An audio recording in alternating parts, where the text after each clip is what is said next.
गांव में भी खेती बाड़ी होती होगी। किसी किसान से इंटरव्यू के किए चंद सवालात तैयार कीजिए। आपका नाम क्या है? आपका घर कहाँ है?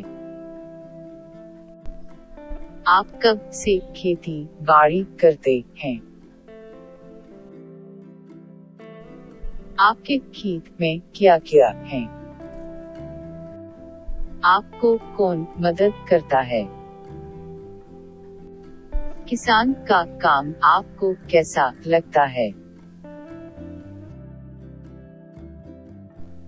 गुलाब और तितली आपस में बातें कर रहे हैं। दोनों की गुफ्तगू लिखिए।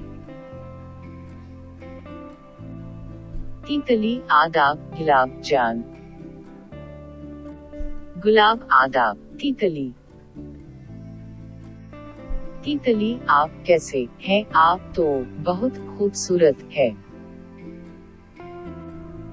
गुलाब मैं ठीक हूँ। आप फूल की रानी है। तितली शुक्रिया।